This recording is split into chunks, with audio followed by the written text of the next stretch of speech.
Bonjour. Aujourd'hui, on va procéder à l'installation d'un régulateur sur un cylindre H, un régulateur d'oxygène, afin de faire fonctionner un appareil de fonction respiratoire. Donc, ça va être le cylindre H qui est ici que je vais utiliser pour alimenter l'appareil. Donc, j'ai mon régulateur, j'ai ma clé. Donc, mon régulateur, je m'assure d'avoir le bon régulateur. Donc, le régulateur aussi est identifié CGA 540, qui correspond au même CGA 540 sur le cylindre. Donc, je n'ai pas besoin de faire craquer la valve. L'appareil avait déjà été au préalable ouvert. Donc, j'installe le régulateur. Je vais le faire à la main. Donc, question de prendre un peu d'avance. C'est plus facile aussi. Donc, j'y vais à la main et je donne un certain angle au régulateur. Parfait. Donc, je donne un angle. Et maintenant, c'est le temps de prendre ma clé. Donc, avec la clé, je peux y aller quand même assez facilement. Et je m'en sers comme levier. Et je peux même mettre mon poids dessus pour bien m'assurer que c'est bien serré. Donc, avant d'ouvrir le cylindre, je m'assure que je n'ai pas de pression sur mon ressort. Je vais ouvrir mon cylindre.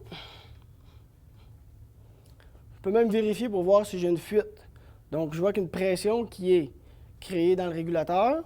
Je vais le refermer et je vais regarder s'il y a une stabilité de la pression dans le régulateur.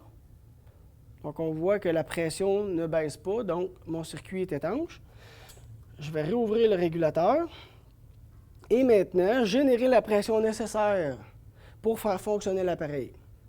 Donc, j'ai ici la tubulure d'oxygène qui va venir alimenter l'appareil. Donc, l'appareil de fonction respiratoire, il y a plusieurs entrées de gaz. Donc, je regarde la pression qui est nécessaire pour l'oxygène.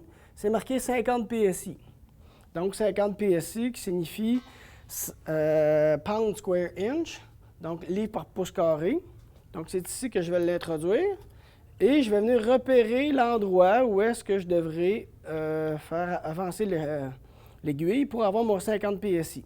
Donc, j'ai des PSI, 50, donc j'ai 40, 60, 80. Donc, c'est entre 40 et 60 que je devrais faire monter mon aiguille pour avoir mon 50 PSI.